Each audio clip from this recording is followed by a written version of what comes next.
la comprensión de este tema y del siguiente material va a hacer que habiliten esta unidad de aprendizaje.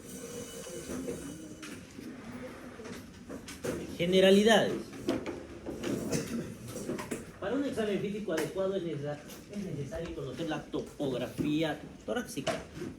¿Por qué? Para que puedan describir dónde están las lesiones que están encontrando.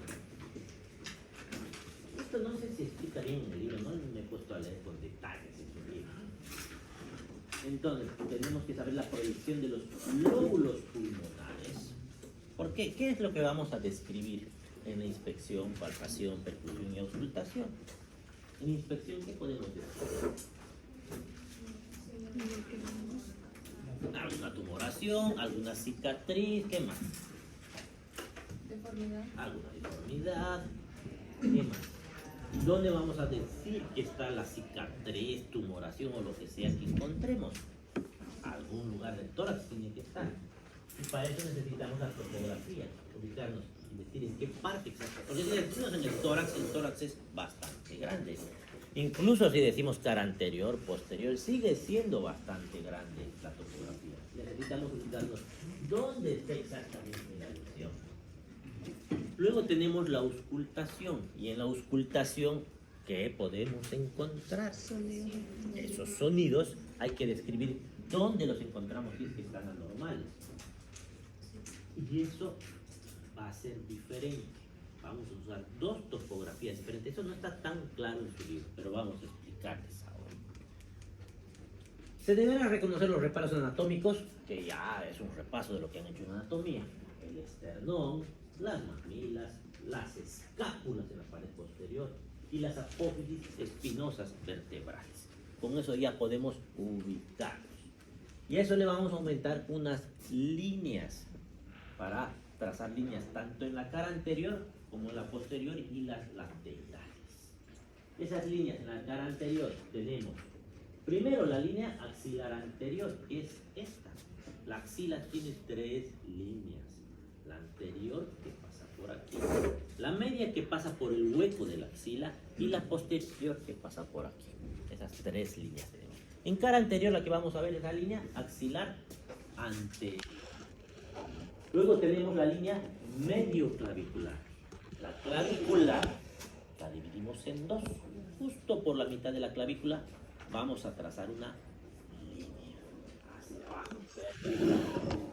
Y luego tenemos la línea esternal, el medio esternal, que va a pasar por el medio del esternón. Ya tenemos estas tres líneas verticales. A eso le vamos a aumentar unas líneas horizontales. Una es la línea de la tercera costilla. A la altura de la tercera costilla trazan una línea. Y la otra es a la altura de la sexta costilla. De esa manera, si se dan cuenta, hemos básicamente dibujado unos rectángulos. Y aquí no dice, pero tenemos también las clavículas, que no son una línea exactamente, pero tenemos las clavículas que nos va a ayudar a definir algunas cosas. Esas son las áreas. Todos esos rectángulos le vamos a llamar áreas. Esas áreas son el área supraclavicular, que está encima de la clavícula izquierda, derecha. Debajo de la clavícula tenemos el área infraclavicular. Entre el área infraclavicular y la sexta, entre la tercera y la sexta costilla tenemos el área mamaria. Y debajo tenemos los hipocondrios. Con eso tenemos cómo describir si encontramos lesiones. Se encuentra cicatriz en el área mamaria izquierda a la altura de la quinta, de la quinta costilla, pueden mencionar, por ejemplo. Lo mismo es esta figura. Solo que tenemos también la cara lateral, las caras laterales. Las tres líneas que ya les había mencionado: línea axilar anterior, línea axilar media y la posterior. Y a eso, las líneas que antes habíamos mencionado, de la sexta costal y de la tercera costal. Entonces, ¿qué tenemos? El reborde costal por abajo y el hueco de la axila por encima.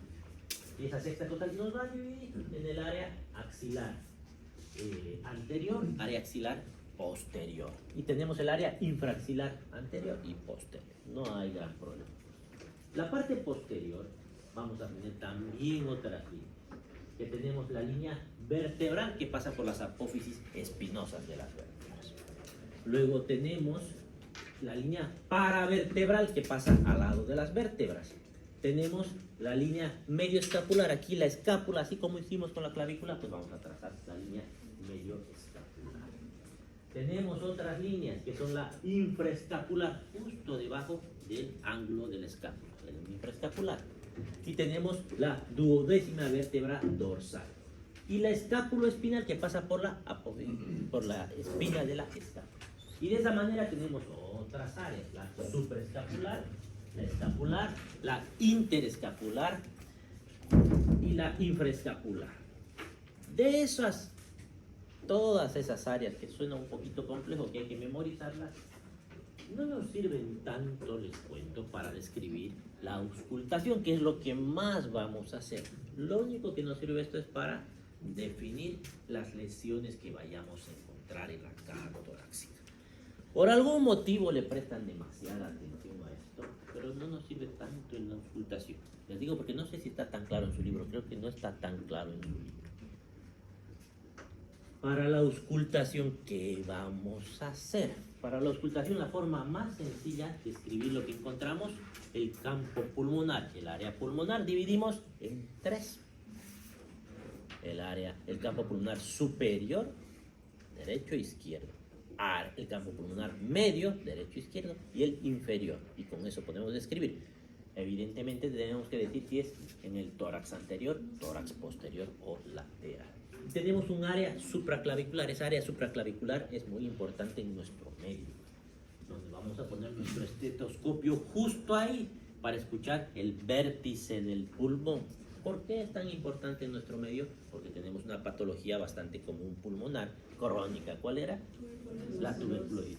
A veces ustedes auscultan y no hay nada a la auscultación. El primer lugar donde se suele auscultar sonidos sobreagregados es en esta área supraclavicular, que muy poca gente puede dar el trabajo de auscultar. Tenemos otros reparos anatómicos que creo que ya habíamos mencionado, el ángulo de Lewis, que permite realizar maniobras para cortar las costillas. No con ustedes, no con prácticas, porque ahí hemos estado auscultando, a ver los signos vitales. ¿Han hecho signos vitales en las prácticas todos? Sí. Todos. ¿Están seguros? ¿Cómo se toma la presión arterial? Lo que nos explicaron fue poner el tensiómetro, unos 2, 3 arriba del muy bien, está perfecto. Y mirar el pulso. Y fue también una guía, sería ubicar el pulso para poner ahí el esteto. Muy bien, ahí hay un problema, pero continúa. Bueno, y ya de ahí se infla. Ya está la falla, ya hay una falla. ¿Quién quiere ayudarnos? Que no sea mi grupo de prácticas con la presión. ¿Por qué les digo eso? Porque he encontrado falla en casi todos los estudiantes. Por algún motivo todos están midiendo mal. Han leído en el texto cómo se mide la presión, han buscado cómo se mide la presión arterial. Hay dos métodos, ¿no? No, mis alumnos de prácticas, insisto. ¿Cuáles son los dos métodos de medición de la presión arterial? El auscultatorio y el palpatorio. ¿Cómo miden la presión? ¿Hasta dónde van a insuflar el manguito? Hasta que se pierda. ¿Y cómo saben eso? ¿De qué basal? ¿Basal de quién? Pero si no saben la presión del paciente, lo están viendo por primera vez, le van a... Es que hasta que dejes de escuchar y una vez de ahí va a desenchufar. Hasta dejar de escuchar. No me convence mucho, no me parece tan buena técnica. Algunos me han dicho, hasta 180, hasta 170. Pero ¿y cómo saben? A ver. No, hay una falla ahí. A ver, les voy a explicar cómo. ¿Y dónde ponen el estetoscopio?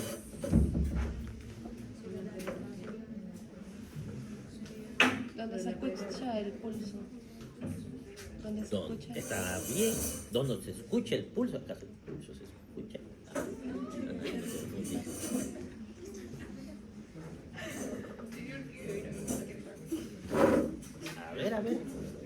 curiosidad. ¿Quién sabe medir la presión arterial? No, mismo. Lo que tienen que buscar es el pulso radial, no el braquial, porque el braquial es difícil tirar, es radial. Con el pulso radial se mide la presión. ¿Por qué? A ver, la primera falla que he visto, les voy a comentar. Ponen ahí el brazalete y lo primero que hacen es poner el estetoscopio por dentro del tensiómetro, ¿no? Prohibido, no se pone dentro del tensiómetro. Siempre se pone fuera del brazalete. ¿Para qué creen que dejan 2, 3 traveses de dedo por encima? Es para poner su estetoscopio precisamente. Entonces, primera falla, no se pone debajo. ¿Por qué? Hay un motivo. Cuando hagan eso, va a ser más alta la presión de lo que realmente es, y dice en su literatura. Entonces, primera falla que le ponen, hasta tornillo creo que tienen algunos. No, está mal eso. Luego, una vez que está su brazalete acomodado, primero hacen el método palpatorio. Tienen que sentir el pulso. ¿Sienten el pulso? Ya. Entonces comienzan a insuflar. No se ponen estetoscopio, nada. Solamente sienten el pulso y empiezan a insuflar. ¿Hasta cuándo insuflan? Hasta que desaparece el pulso. Vamos a poner un número X. Desaparece en 130 el pulso. ¿Qué vamos a hacer ahora? Eso nos está dando el punto de referencia para saber hasta dónde vamos a insuflar. Porque me dicen hasta 160, y si mi paciente tiene 220, 110 de presión, no me va a funcionar, ¿no? Entonces necesito un punto de referencia. Basal significa la presión normal del paciente. Yo no sé la presión del paciente, no sé cuál será su basal. Estoy midiendo la presión por primera vez. Eso es basal. Los signos vitales basales son con los que normalmente se encuentra ese paciente. A no ser que ya sepan cuánto es su presión, pero eso no es lo común. Entonces, desaparece el pulso, 130, entonces, ¿qué van a hacer? ¿Cuál es el siguiente paso? 20 milímetros de mercurio por encima. Si está en 130, ¿hasta dónde tiene que subir? Hasta 150. ¿Ya? Les sugiero las primeras prácticas, porque todavía no son tan hábiles, suban 30 más. Les sugiero como consejo. Pero la literatura dice 20 milímetros por encima de lo... Si es 120 la presión sistólica, seguramente van a subir hasta 140.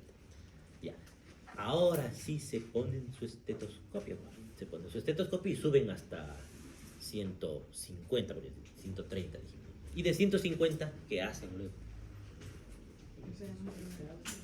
Desinflan. Así desinflan, ¿no? ¿Cómo desinflan? Despacio. Tienen que ir graduando. Con una mano se hace. Yo les veo usar las dos manos. No entiendo cómo ponen su estetoscopio ahí y las dos parece que piensan que tienen 3 manos.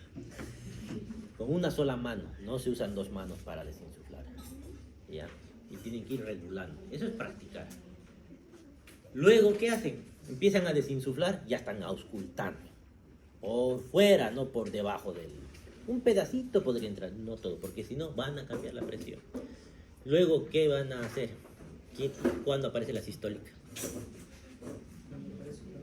Cuando empiezan a escuchar. Ahora sí es su braquial. No es tan fácil de sentir, es más fácil con el radial para saber hasta dónde vamos a insuflar, que les está dando más o menos el parámetro. Ahora sí están escuchando el pulso braquial.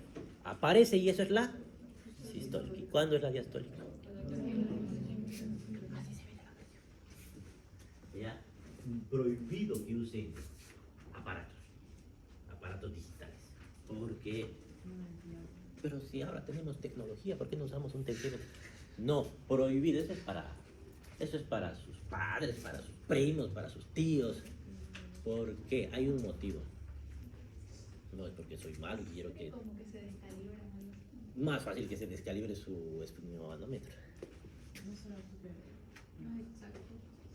Es exacto. Pero es exacto cuando es normal. ¿Cuándo falla? Cuando está muy alta, cuando está muy baja empieza a fallar. O sea, cuando necesito saber, falla. Mientras está normal funciona muy bien. Por eso les sugiero que aprendan a usar el tensiómetro de verdad. Cuando tienen duda de que está muy baja la presión, ¿cómo pueden darse cuenta? No sé si he tomado bien, pero me parece que no hay presión. o está en 60-30, ¿cómo se aseguran de que sea cierto eso? Si tienen duda. Fácil, sienten su pulso. Si no hay pulso, hay presión. Si el paciente está hipertenso, seguro va a tener un pulso bastante generoso, ¿no? Entonces, cerciórense con el pulso. ¿Ya?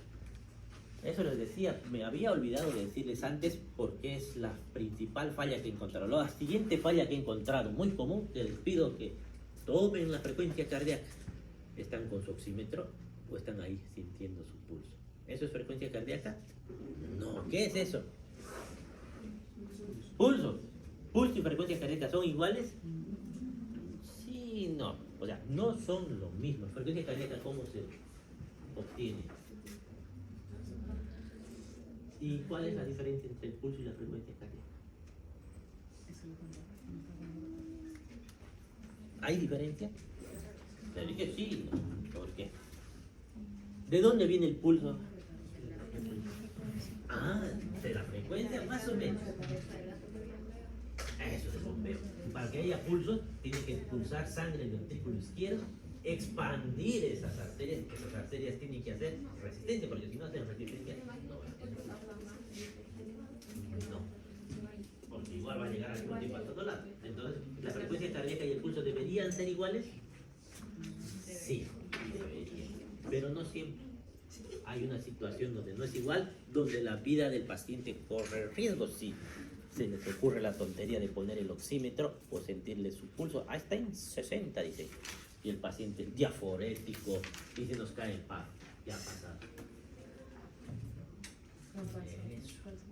En las taquiarritmias como la taquicardia ventricular, supraventricular, no va a ser igual. Es más, va a ser dispareja. Van a encontrar frecuencias de pulso de 60 y la frecuencia cardíaca va a estar en 200, 210. ¿Por qué? ¿De qué depende el pulso? Me han dicho hace rato. De la sangre que salga del ventrículo izquierdo. Y para que se llene el ventrículo izquierdo de sangre y tenga sangre que botar, ¿en qué momento se llena? ¿En la sístole o en la diástole? Diástole. Y si su diástole estamos con 210 de frecuencia, ¿en qué tiempo se va a llenar? No se va a llenar. De 2, 3 latidos recién se llena y recién botado. Por eso que tienen esa disparidad.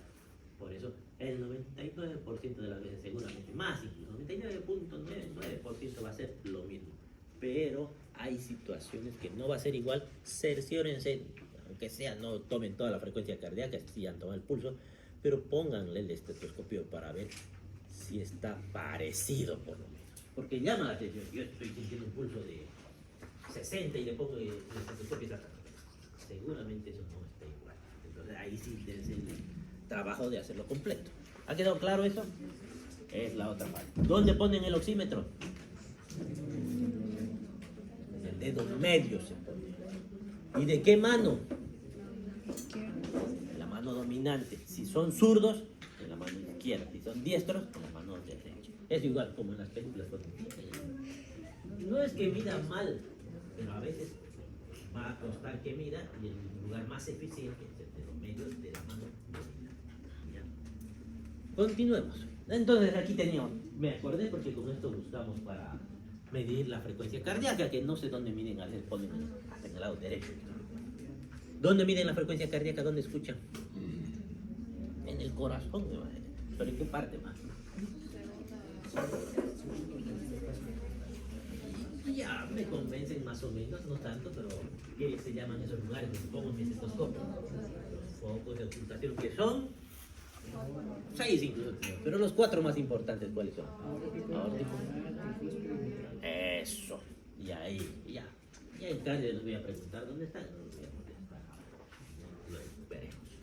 Entonces, y para saber dónde está, ¿qué me estaban diciendo? Un segundo espacio. Para saber dónde está eso, busco mi ángulo de negocio. Y de esa manera voy a contar las costillas de una manera precisa. Ahorita vamos a ver un video de cómo las vamos a contar. Pero esto tiene que caer en la articulación de la segunda costilla. De ahí para abajo. Relevante de la semiología torácica es poder identificar a las costillas. Para eso procedemos de la siguiente manera. Identificamos al esternón específicamente la unión del manubrio del esternón con el cuerpo del esternón, lo que se conoce como ángulo de Lewis. Este ángulo de Lewis corresponde al segundo cartílago condrocostal. Inmediatamente por debajo se encuentra el segundo espacio intercostal. Utilizamos el dedo índice y medio para dejar atrapada a la segunda costilla y así podemos extendernos en todo su recorrido. Lo mismo podemos hacer por la tercera y así sucesivamente. En los pacientes donde no se puede identificar claramente el ángulo de Lewis, identificamos a la clavícula y el primer espacio que se encuentra por debajo de la clavícula corresponde al primer espacio intercostal y la costilla que está inmediatamente por debajo es la segunda costilla. Bueno, ese es nuestro amigo Arturo Llamas, que nos va a acompañar durante lo que queda del año en todas las clases que tengamos que ver cosas, maniobras y escuchar cosas. Más o menos.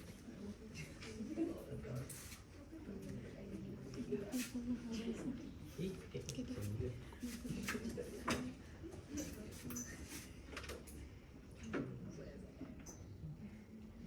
Relevante de la CB. Ahora tenemos lo más interesante. De aquí en adelante, inspección, palpación, percusión, no se olviden el orden, excepto en eso. Inspección es la primera aproximación del examen físico del paciente, permite evaluar alteraciones generales como el estado de nutrición, cianosis, aleteo nasal, fascias, decúbito lateral. Por ejemplo, estado de nutrición. Si tengo un paciente con tuberculosis, ¿cómo se esperan que se encuentre este paciente?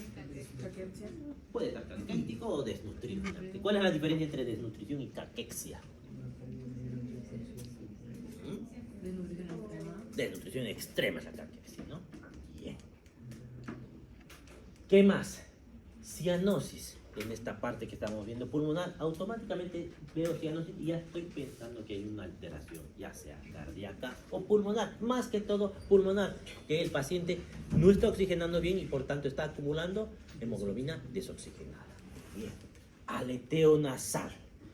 ¿Qué es el aleteo nasal? Vamos a comenzar a ver. Uno de los signos de distrés respiratorio. ¿Por qué se da este distrés respiratorio? Porque algo está evitando que se produzca la hematosis. ¿Qué es la hematosis? Intercambio de gases. ¿Dónde ocurre esta hematosis? Eso.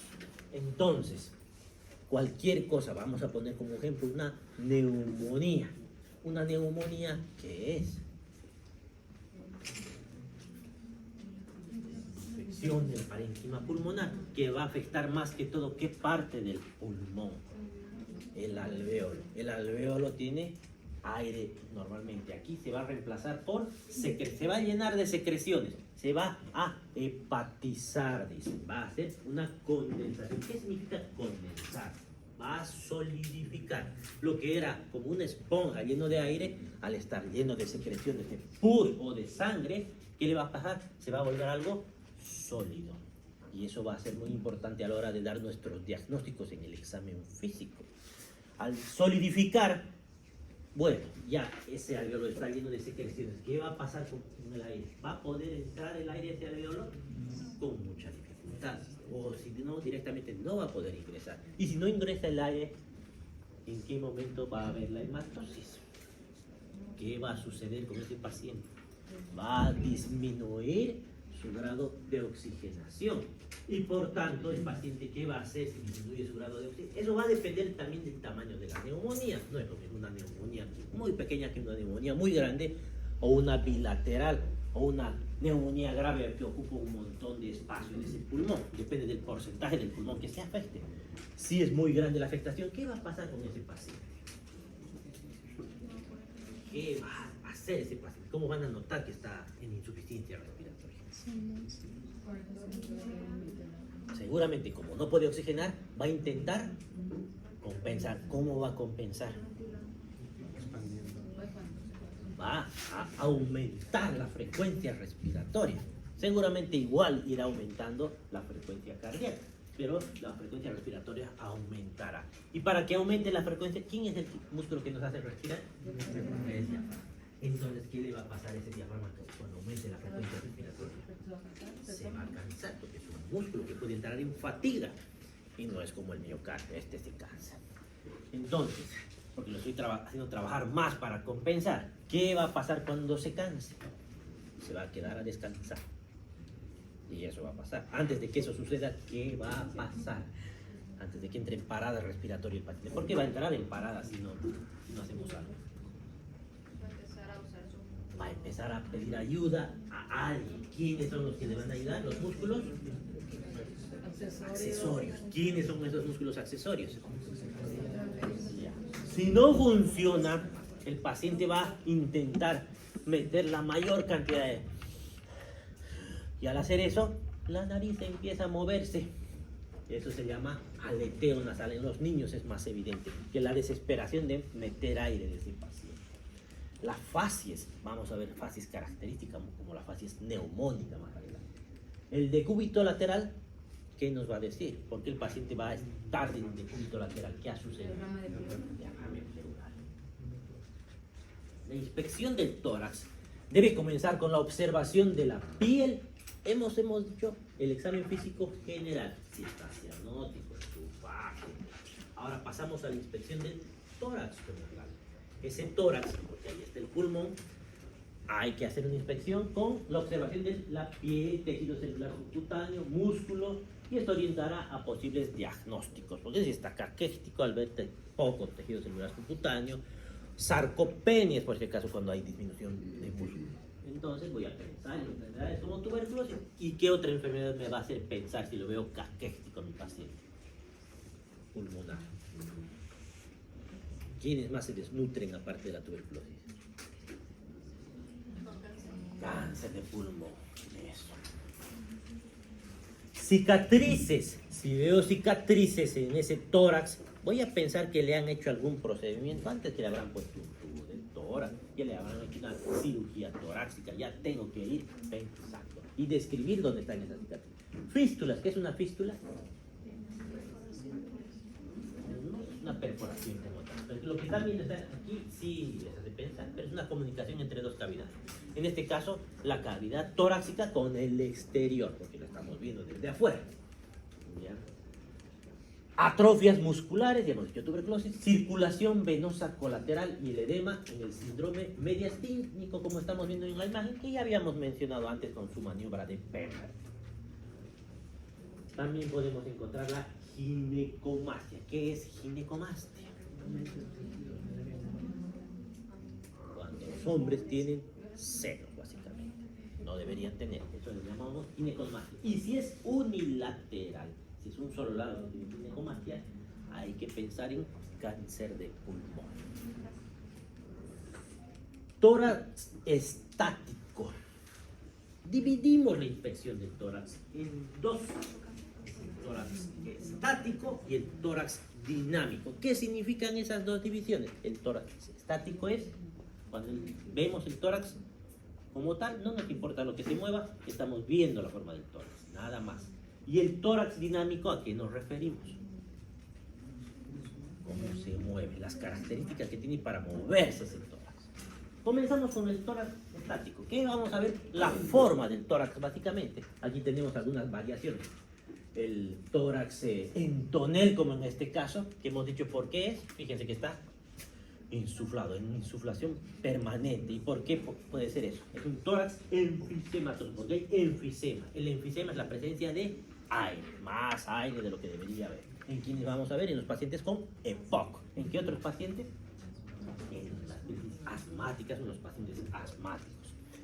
Podemos ver el tórax carinatum, que es, carinatum es como la carina del pollo, hacia adelante, como la quilla del pollo. Entonces el tórax carinatum. El tórax excavatum, que básicamente está haciendo un hueco ahí, que le dicen también tórax del zapatero. ¿Por qué le dicen tórax del zapatero? Porque los zapateros ponen el zapato generalmente en su pecho y ahí van martillando para clavar. Eso es lo que hace, con el tiempo se va deformando ese tórax. Ahora estas deformaciones van a tener consecuencias sobre la mecánica ventilatoria. Tórax dinámico. Aquí comenzamos a hablar de cómo se mueve ese tórax.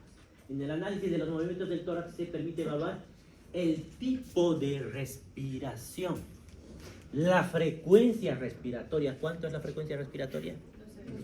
Mira. La amplitud, ¿qué tanto se expande ese tórax? El ritmo respiratorio significa qué tipo de ritmo tiene. ¿Han escuchado el ritmo cardíaco alguna vez? Ritmo sinusal, ritmo no sinusal, la práctica es algo parecido hay aquí. ¿Cómo se mueve? ¿Cómo debería moverse?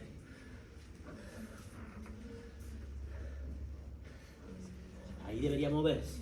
Pero ¿y qué pasa si se mueve?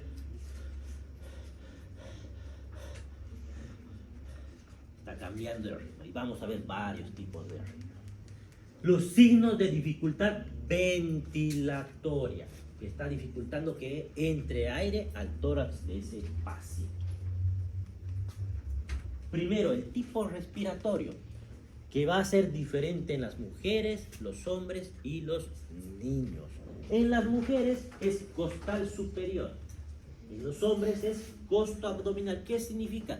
Que las mujeres generalmente respiran con el tórax, en cambio los hombres respiran con el abdomen y con el tórax inferior. El abdominal es más común en los niños. Ahora, ¿por qué? ¿Qué tiene que ver eso? ¿Por qué tengo que saber eso? Si las mujeres respiran así, respiren así. No. Si hay una inversión de esto, si ven un hombre respirar con el tórax superior, les está avisando que va a entrar en parada ese diafragma. Está claudicando ese diafragma y está comenzando a pedir ayuda a los músculos accesorios. Lo mismo en la mujer. Si se invierte ese ciclo, significa que está sufriendo por algo ese diafragma. Cualquier cosa que le diga. Es más, es un signo malo. ¿Ya? Ejemplo, una mujer con pleuritis moverá menos el tórax y tendrá respiración costo-abdominal. Algo no está funcionando, bueno, está cambiando su tipo respiratorio. Frecuencia respiratoria, que dicen lo normal es de 12 a 24, y si es menos de 12, ¿qué le vamos a decir? Si es más de 12, más de 24,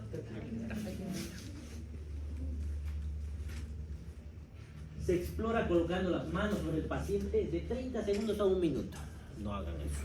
En la espalda pónganle si quieren. Pero se ve la frecuencia respiratoria a la inspección. Se ve cómo respira el paciente. Porque ¿cómo deberíamos medir la frecuencia respiratoria? Señor, le vamos a medir su frecuencia respiratoria. Quédese quieto, ¿no? ¿O cómo hacemos?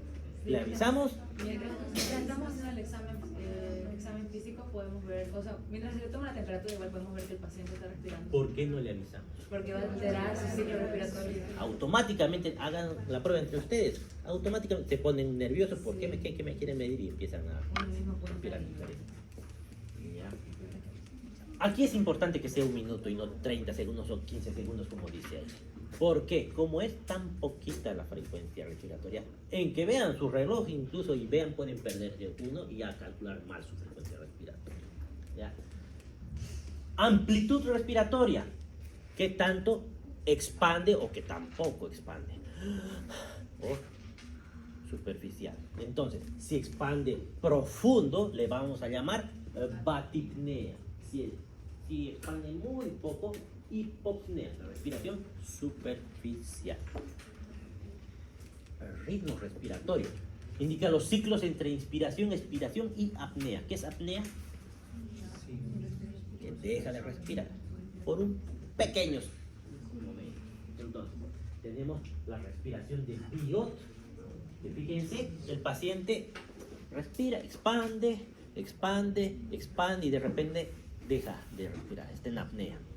Pasa unos segundos y vuelve y repite el ciclo. Eso es Biot y nos hace pensar que hay un problema neurológico. ¿Ya? La respiración periódica de Cheyne-Stokes. El paciente expande un poquito más, un poquito más, un poquito más, un poquito más y luego va descendiendo y hace ese ciclo todo el tiempo, como que expande más y se ve en el hospital eso. Y la respiración acidótica de Kussmaul es una batipnea.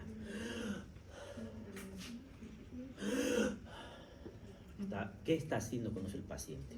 ¿Por qué se llama respiración acidótica? Por acidosis. Porque produce acidosis respiratoria. ¿Qué hace cuando respira profundo el paciente? ¿Qué está haciendo con los gases sanguíneos?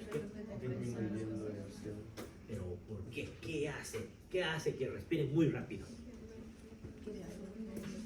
¿Qué va a pasar con los gases cuando respira muy rápido? ¿Quién baja? El dióxido de carbono. Se elimina dióxido de carbono. Oxígeno están metiendo, más bien más oxígeno están metiendo, pero están eliminando dióxido de carbono. Y si se va perdiendo el dióxido de carbono, ¿qué vamos a provocar en la gasometría? Alcalosis de tipo respiratorio. Entonces, esto confunde. Dice acidótica.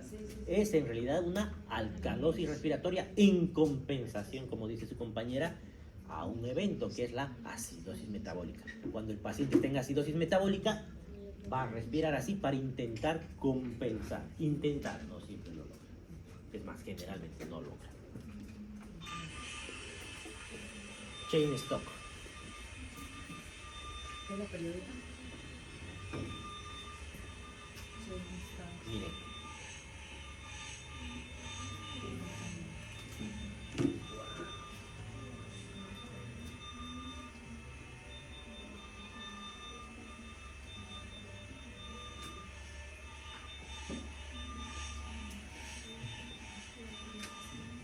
Cerca de Doctor, Biot. ¿en qué tipo de patología se da? Problemas neurológicos, generalmente el chain stop, o cuando hay cortocircuito izquierda-derecha. En la insuficiencia cardíaca suele verse. Biot. Este es más problema neurológico, más que todo meningitis. Fíjense, entra en apnea y luego vuelve a respirar. Luego otra vez en apnea. ¿Por qué insuficiencia cardíaca, doctor? Cortocircuito izquierda-derecha. ¿Qué pasa en la insuficiencia cardíaca? No está oxigenando bien la sangre. Y Kussmaul.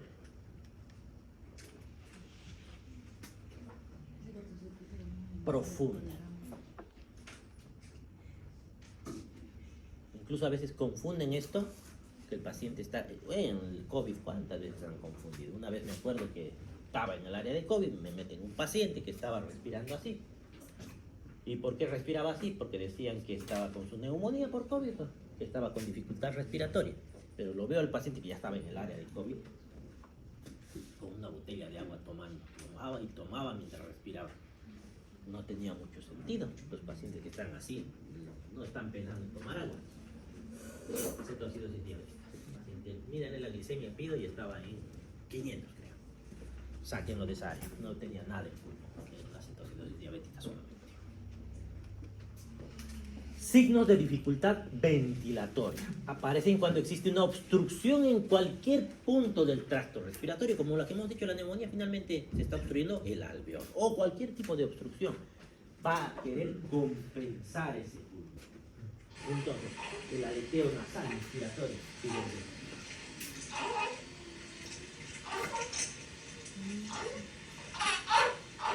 Pediatría, más.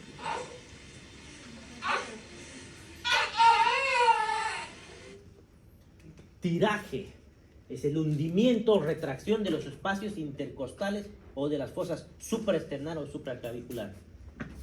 Fíjense cómo se hunde mientras el paciente está respirando.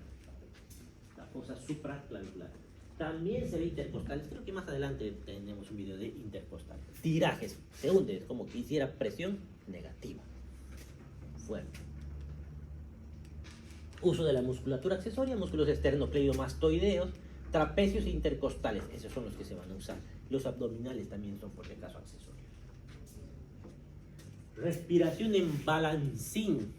Durante la inspiración el abdomen se deprime y luego eso nos dice que hay un signo de claudicación diafragmática. Aquí ya el diafragma no puede más. Ya ni siquiera ha sido suficiente los músculos accesorios. Entonces, ¿qué hace el diafragma?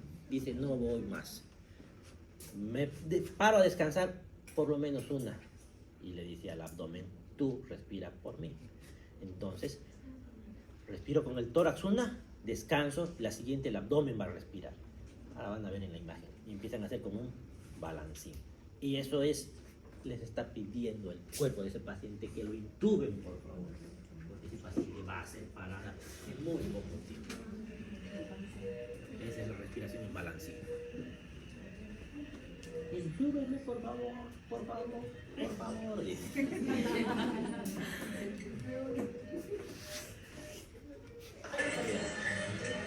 Tiraje intercostal.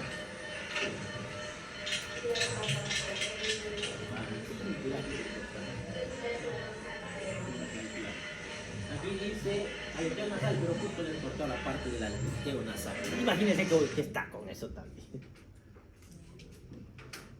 Pasamos a palpación. Hemos visto inspección. Ahora nos toca ver palpación.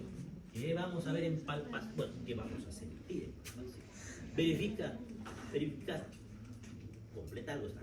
Verifica y completa los hallazgos de la inspección. Permite la evaluación de la elasticidad y expansión torácica y el análisis de las vibraciones vocales. Aquí en realidad se hacen las maniobras de amplexión y amplexación, como ven ahí las manos del médico. Pone ahí, meta aire y ven que tanto se separan los dedos cada que mete aire el paciente. Amplexión y amplexación. Casi no se hace, muy pocas veces van a ver hacer eso. Si les enseñan en práctica, fabuloso, pero es algo que casi no se hace. ¿Qué es lo que sí vamos a hacer con mucha frecuencia? Las vibraciones vocales. Las vibraciones vocales las pueden hacer en este mismo momento. Tóquense el pecho y repitan 33. 33. ¿Sienten algo? Se siente, ¿no? ¿Qué están sintiendo? ¿Cómo vibra? Es más, si hablan, se siente cómo vibra. Las cuerdas vocales están vibrando porque si ponen su mano en el cuello, en 33, se siente mucho más claro. Es esa vibración que están sintiendo que se va a expandir por dónde. Va a expandir a la tráquea, de la tráquea va a ir a los bronquios, bronquiolos y hasta lo último va a llegar. Ahora, no van a ser aquí solamente. Las vibraciones vocales tienen que palpar en el tórax posterior, lateral, anterior. En los hombres va a ser más fácil. Eso. Y tiene una utilidad que vamos a ver más adelante. Por ejemplo, las vibraciones, ¿dónde pasan con más naturalidad? ¿Dónde es más fácil que pasen las vibraciones? En el aire, en el agua o en el sólido. En el agua, en el sólido. Pero si está hablando, doctor, y le estamos escuchando, está vibrando nuestro tímpano, pero no es tan eficiente. En el agua se siente un poquito más. A ver, griten hacia el agua, no van a sentir debajo del agua nada. Golpeen sobre el sólido y se sienten más las vibraciones todavía. Tocando, pero no solamente golpeando. ¿Ya? Entonces, ¿qué nos va a decir esto? Nos va a ayudar a diagnosticar una neumonía, por ejemplo. Si tengo una neumonía en alguna parte de mi pulmón y yo siento las vibraciones vocales, van a estar aumentadas, se van a sentir más fuertes en el lugar de la neumonía, porque ese pedazo está solidificado, está hepatizado. Alteraciones de la sensibilidad, evidentemente, si tiene alodinia. ¿Qué era la alodinia? Hemos llevado en el anterior parcial. Alodinia. Hace 2 semanas anda de examen. ¿Ah? Hace 2 semanas anda de examen. Creo que hasta he preguntado. ¿Ah? Cuando el paciente siente dolor ante estímulos térmicos o dolorosos, que normalmente 2 semanas atrás. Ya, eso. Frémito o roce pleural, ya hemos dicho. Frémito brónquico o roncus palpable también. Adenopatía, si las palpan, edema en esclavínico y la tumefacción mamaria en la palpación de tórax. Elasticidad torácica. La disminución de la elasticidad puede deberse a alteraciones de la caja torácica o de su contenido. ¿A qué se refiere eso? Se expande porque es elástico. ¿Quién es elástico? Vamos a aprender esto porque está muy alta. El pulmón es elástico porque se infla. Pero ¿qué pasa si no es elástico? Que hay situaciones, por ejemplo en el COVID, cuando hacían neumonías y empezaban a fibrosar por el oxígeno, y ya no estaban tan elásticos, ya no expandían también esos pulmones. Por eso es que fallecían muchos de los pacientes. ¿Y quién más tiene que expandirse? No es suficiente que el pulmón expanda. Si el pulmón expande y mi tórax, mis cartílagos se han solidificado, pues tampoco voy a expandir. Por eso dice que aquí la elasticidad debe a la caja torácica o al contenido. El contenido es el pulmón. Expansibilidad torácica bilateral que puede disminuir es el enfisema pulmonar, la fibrosis pulmonar difusa o los derrames pleurales bilaterales. ¿Qué dice aquí? Voy a hacer la traducción. Va a disminuir esa expansibilidad a ambos lados si tienen esas patologías. Unilateral, que solamente un lado, voy a exagerar, solamente un lado estoy expandiendo, el otro no. En la atelectasia pulmonar, y eso me hace otra pregunta que ya les expliqué otra vez. ¿Qué es atelectasia? El colapso bronquial. ¿Qué termina colapsando el alveolo bronquial? ¿A qué se debe una atelectasia? ¿Por qué puede colapsar un bronquio? Y todo lo que está detrás del bronquio. Entra el aire, entra por su boca, pasa por su faringe, pasa por la tráquea, pasa por los bronquios, llega hasta los alveolos y se da la vuelta. Ahora, ¿qué pasa si se obstruye el bronquio principal derecho, vamos a poner? Porque entró, no sé, una mucosidad, una pepa de alguna fruta, cualquier cosa, un parásito, lo que sea que haya entrado, una bola de algo, entró ahí y obstruye ese bronquio. ¿Qué va a pasar con el aire en el resto del pulmón derecho? Al obstruirse, el aire se va a reabsorber. Y al reabsorberse, ¿qué va a quedar? Nada. Va a ser presión negativa. Entonces, todo lo que estaba ahí va a desaparecer. Es como que absorbieran un globo y ahí queda aplanado. Eso le va a pasar al bronquio desde el punto de la obstrucción para adelante.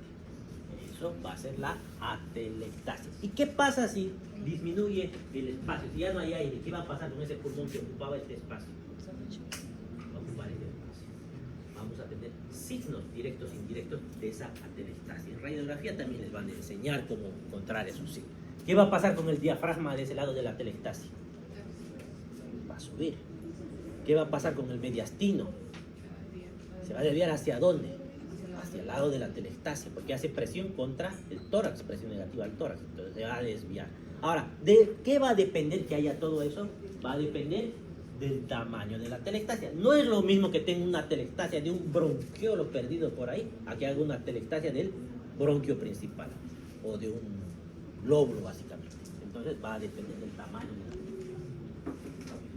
derrame pleural masivo, neumotórax total. ¿Por qué va a disminuir la expansibilidad con el derrame y el neumotórax?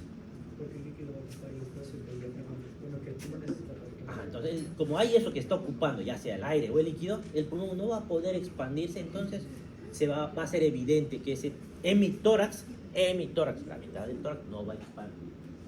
Localizada, tuberculosis, cáncer de pulmón, incluso la neumonía. Localizada significa en una parte del tórax que no está expandiendo. Es más difícil ver eso.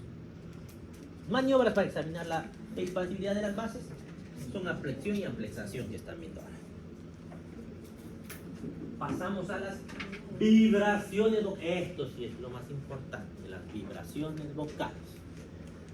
Que pueden aumentar, de aquí en adelante, las vibraciones pueden aumentar, estar conservadas, disminuidas o abolidas.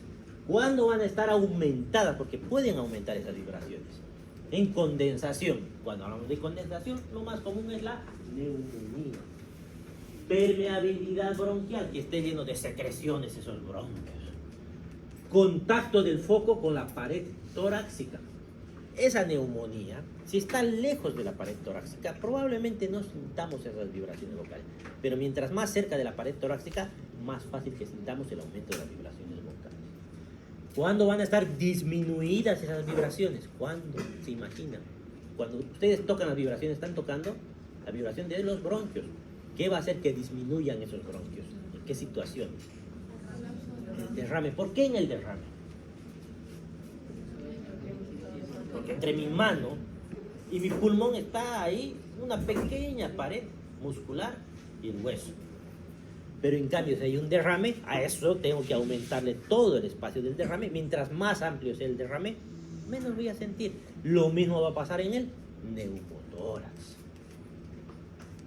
Tubos aéreos de luz bronquial obstruidos, como en la atelectasia. Disminución de la capacidad retráctil en los pulmones, engrosamiento de la pleura, interposición, ya, en los obesos también, cuando hay mucho tejido celular subcutáneo, evidentemente van a estar disminuidas mis vibraciones. Abolición, no hay vibraciones vocales. Lo mismo, pero por ejemplo un derrame masivo, no es lo mismo que un derrame pequeño. Si es masivo, o el neumotórax masivo, o atención, no va a haber directamente vibración. Percusión. ¿Qué era la percusión? Golpear para producir sonidos. ¿Qué sonidos eran? A ver, matidez, timpanismo y sonoridad. Y tenemos ahí la submatidez y el hipersimpanismo. A ver. ¿Y en el pulmón qué es normal encontrar? Sonoridad. Además, sonoridad pulmonar se llama directamente. Algunos libros van a encontrar como claro pulmonar. Son lo mismo, es un sinónimo. Pero suena mejor sonoridad porque tenemos el término de hipersonoridad. Básicamente el pulmón no es un globo, no está vacío. Es como una esponja.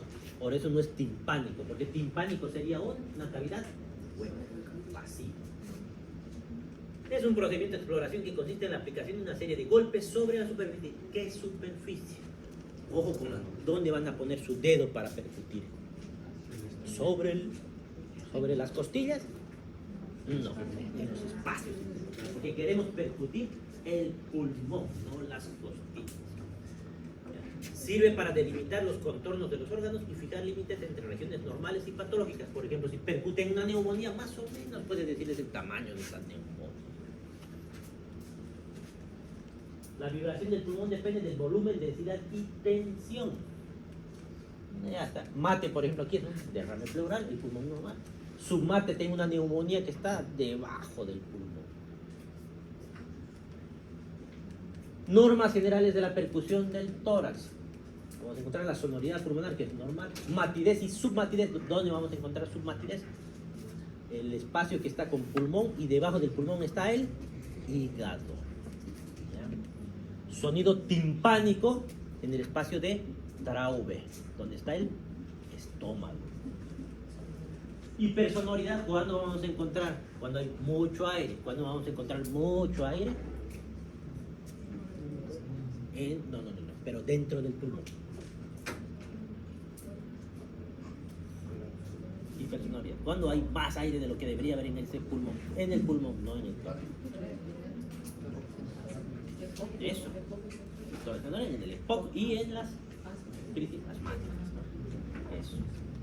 La percusión del tórax consiste en escuchar un sonido provocado por la vibración de un cuerpo elástico. La percusión se realiza dígito digital, se realiza de manera sistemática en el tórax por delante, por detrás y en las zonas axilares. Por delante se obtienen en el hemitórax derecho sonoridad pulmonar hasta el quinto espacio intercostal, donde ya comienza la submatidez hepática y por debajo matidez hepática. Es muy importante este signo de desaparición de la matidez hepática, sobre todo en el paciente que tiene abdomen agudo, porque habla de la presencia de neumoperitoneo. En el lado izquierdo hay sonoridad pulmonar por delante hasta el tercer espacio intercostal, donde empieza la matidez cardíaca. Y por último, cuando llegamos al reborde costal, nos encontramos con el timpanismo del espacio de Traube. La percusión por detrás se realiza haciendo dos líneas paralelas de arriba hacia abajo, atravesando las escápulas, a cuyo nivel disminuye la sonoridad respiratoria, hasta llegar a la zona de matidez. En este momento se le pide al paciente que respire hondo y guarde el aire, y seguimos descendiendo hasta encontrar una nueva zona de matidez. El espacio recorrido por el dedo flexímetro, respirar por favor, indica la expansión de las bases en la inspiración. Muy relevante por detrás es la percusión de la columna, ya que la presencia de una columna mate, habiendo encontrado zona de batidez en alguno de los emisoras, certifica la presencia de un derrame pleural. Igual jerarquía o mayor jerarquía tiene el signo del desnivel, que consiste en percutir hasta el límite de aparición de una zona de batidez.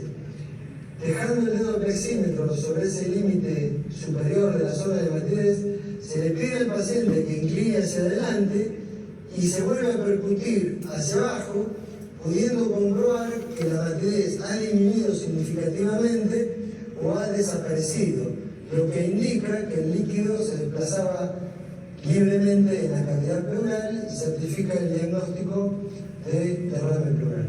La percusión de la zona axilar se le solicita al paciente que coloque su mano sobre la cabeza o sobre la nuca, percutimos sobre la línea axilar media y acá vamos a encontrar sonoridad pulmonar hasta hacer este espacio intercostal donde comienza la batidez hepática. Si percutimos del lado izquierdo va a ocurrir lo mismo, pero vamos a encontrar sonoridad pulmonar hasta el noveno espacio intercostal donde comienza la batidez esplénica.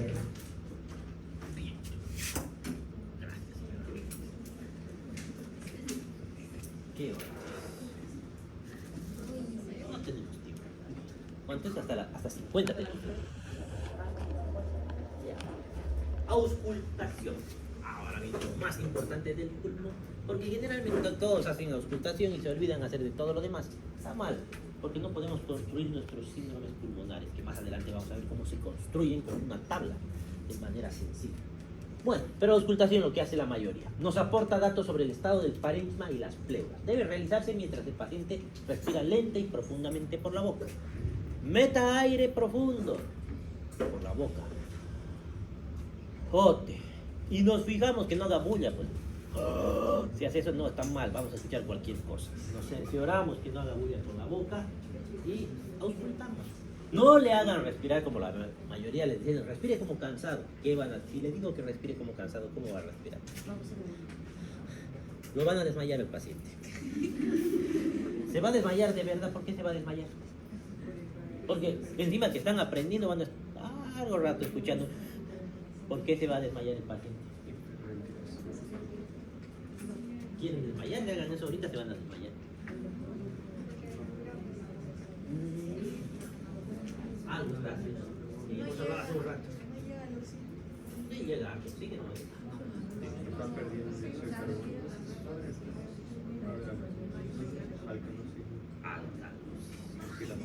Es una alcalosis respiratoria. Y empiezan a marearse. Es más, ¿han visto las crisis de ansiedad? ¿Qué les pasa cuando están ansiosos, se asustan por alguno y se desmayan? ¿Qué más les pasa? Me va a dar un ACV. ¿Por qué? Dicen, empiezan a sentir que se les adormece la boca, las manos se les hacen así. La mano en matrona. No han visto todavía, pero son signos de hipocalcemia. Por ejemplo, cuando se extirpan tiroides y se llevan por accidente las paratiroides más y se quedan sin calcio, los pacientes inmediatamente salen de quirófano, están haciendo la mano en matrona y el signo de Trousseau. Se queda dura la mandíbula. ¿Por qué? Hacen contracción sostenida. Y si de mi mano me está dando una ACV, me da una embolia, dice. Se asustan más, les duele el pecho. ¿Por qué? Porque esa alcalosis metabólica tiene una alteración del calcio. Esconde al calcio y al esconderse el calcio por la alcalosis, exactamente el mecanismo no me acuerdo, van a revisar, es interesante. Y eso hace que sientan las parestesias. La albúmina, creo que sí, no me acuerdo. Se queda pegado la albúmina. Ajá, y hacen eso y listo, con eso, ¿qué le hacen de tratamiento? Le ponen una bolsa. ¿Una bolsa de qué? Cuidado, le pongan de plástico. Si le ponen de plástico, el paciente está así. ¿Qué creen que va a pasar con el plástico? Se lo puede meter, puede ahogarse con la bolsa de plástico. De papel. ¿Qué más le van a dar? Hasta que consigan su bolsa de papel o consiguen la enfermera, yo siempre les acompaño y acompáñenme. Meta aire profundo. Espere, que tenga su aire, retiene la respiración. No es tan fácil porque están desesperadas. Bote ahora sí. Le bajo la frecuencia respiratoria para intentar retener el dióxido de carbono. Otra solución es ponerles, ¿se les pone oxígeno? No, porque oxígeno tiene carga, pero les ponen mascarilla de oxígeno. Sin oxígeno. Ponen la mascarilla, están respirando ahí, recuperan un poco de dióxido. Si consiguen una mascarilla con bolsa, mucho mejor. No, porque van a respirar por la boca. No, pero está bien. No, la bolsa es suficiente. Y finalmente les dan una benzodiazepina como el Neuril si quieren o el alprazolam. Por eso todos van a desmayar a sus pacientes. Con calma. Peor si son pacientes con enfermedades respiratorias. De a poco. Escuchen un tramo que descanse el paciente, escuchen el otro tramo. De a poco.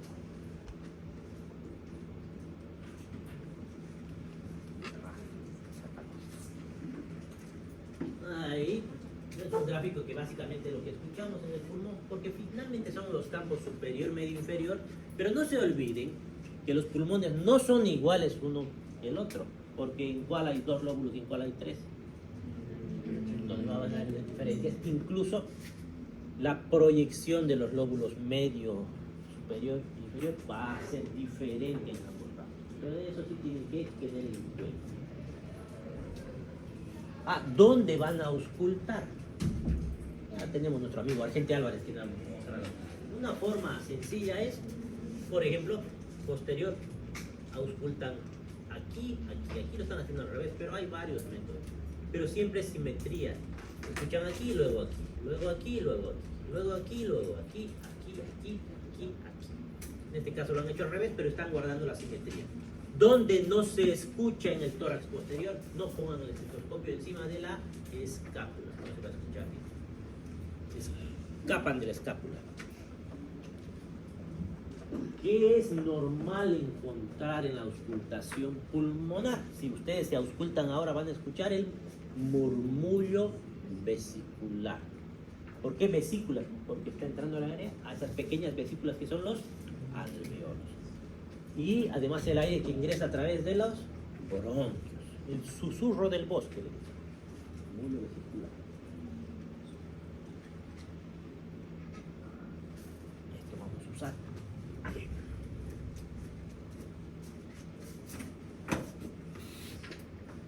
Sonidos normales, soplo laringotraqueal producido por las turbulencias generadas por el pasaje del aire a través de las vías aéreas altas.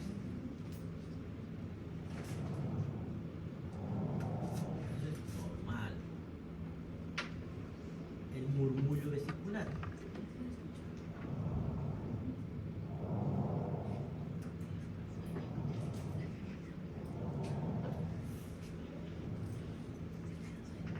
Luego la respiración broncovesicular, que representa la superposición del soplo y del murmullo. Se lo ausculta en la región infraescapular derecha, manubrio esternal y la articulación esternoclavicular. De todo esto lo que van a escuchar es el murmullo vesicular. Ese murmullo vesicular, ¿cómo puede estar? Lo mismo que el anterior.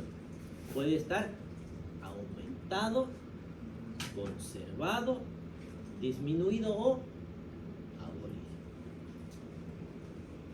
O final, hay una otra opción, reemplazado. Reemplazado por un sonido anormal. Hallazgos anormales de la auscultación. ¿Qué pasa si no escucho mi murmullo vesicular?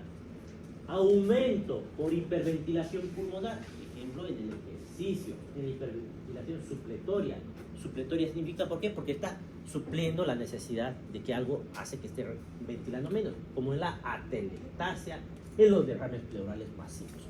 ¿Cuándo va a estar disminuido? Alteración en la producción por hipoventilación alveolar, como en el enfisema. Alteración en la transmisión por interposición del panículo adiposo, como en la obesidad marcada.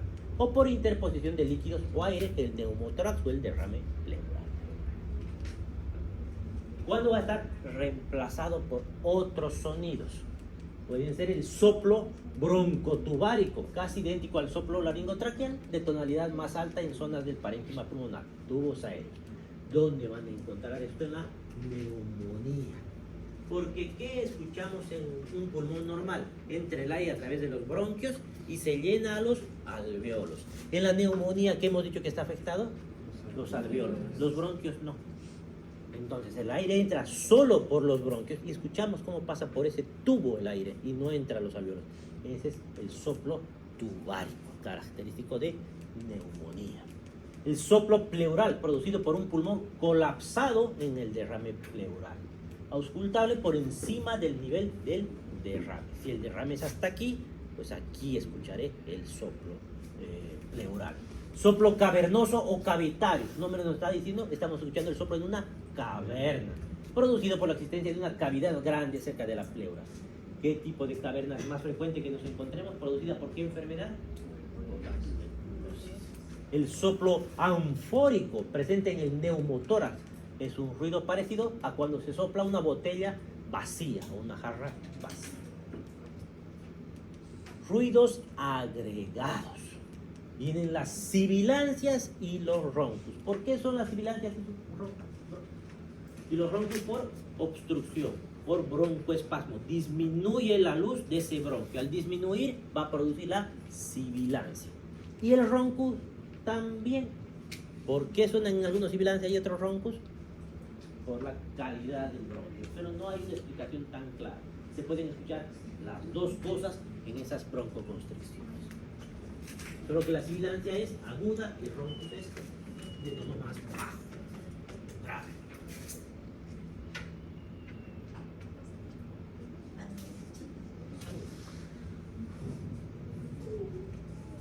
La sibilancia.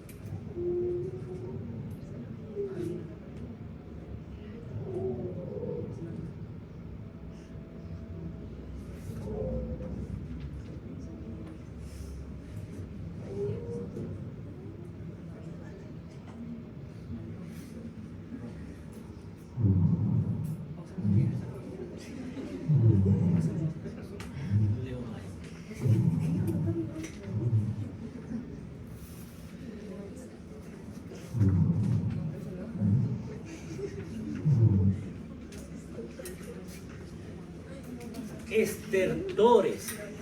Esto es importante porque a veces yo no sé por qué entienden al revés esta parte que es muy importante. Los crépitos y los estertores. Los estertores son por presencia de secreciones que se están moviendo. ¿Dónde se están moviendo? En los bronquios. Los estertores pueden ser húmedos, mucosos o de burbuja. Esa de las burbujas es literatura antigua, pero está ahí.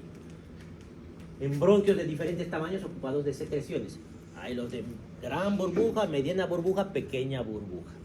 ¿Qué les dice la lógica? ¿Dónde van a estar los de gran burbuja? Si las secreciones están en qué bronquios? En los grandes, en los principales. Mediana burbuja en los bronquios segmentarios. Pequeña burbuja en los bronquiolos. Se modifican con la tos. ¿Por qué? Entonces el paciente, por eso les dicen a veces tosa, le dicen. Tose porque se están moviendo las secreciones, pueden desaparecer incluso esos estertores. Hay estertores de burbuja que hemos dicho. Entonces, estertores son movimiento de secreciones en los bronquios.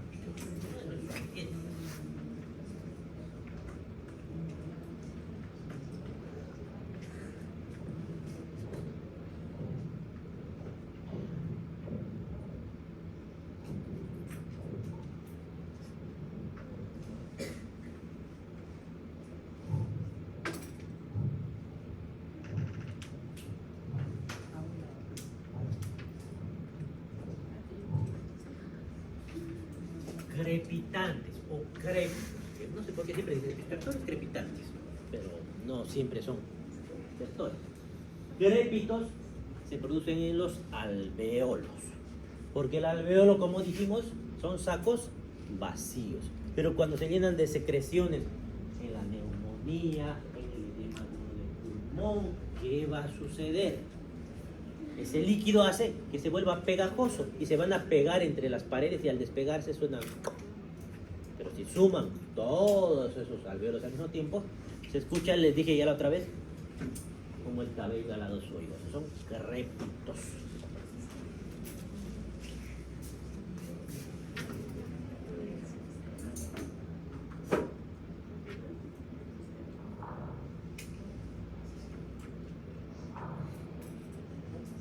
Cuando despegan un velcro más. La verdad que se parece mucho a la izquierda. Mote pleural, por el roce de las superficies pleurales inflamadas. Normalmente las pleuras no suenan. Todo el tiempo se están frotando, pero no suenan. Pero si están inflamadas durante la inspiración, usted va a escuchar cómo se frotan, como cuando frotan un cuero. Como cuando se sientan en un sofá de cuero, así. Predomina la inspiración, no se modifica con la tos, auscultable más que todo en regiones basales y laterales. Pleuritis aguda, inflamación, infiltración de pleura neoplástica.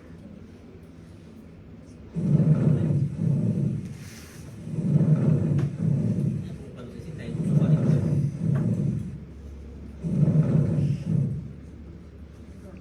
Clasificación de los principales ruidos agregados. Sibilancias y roncos, whistles o estertores secos, porque están en ingleses, no les presten tanta atención. Son musicales asociados con obstrucción, son continuos y predominantemente expiratorios. Sibilancias, tonalidad más alta o aguda, similares a un silbido. Roncos, tonalidad más baja o grave, similar a un ronquido. Estertores o crackles, le dicen.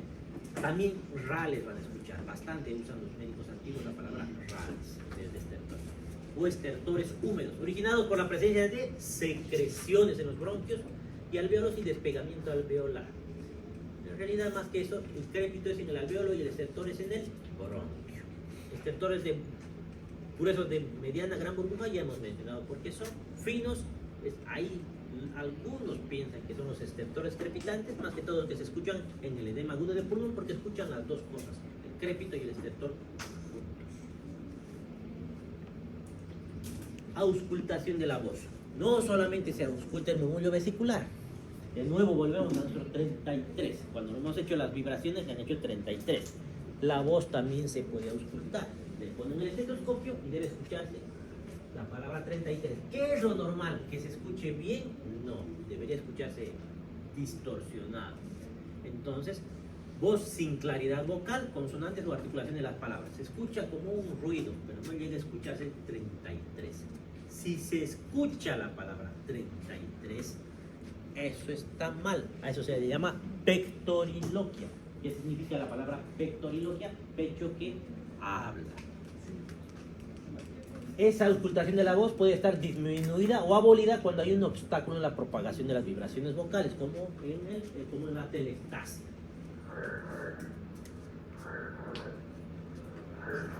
Así es. Solo que creo que eso está en inglés.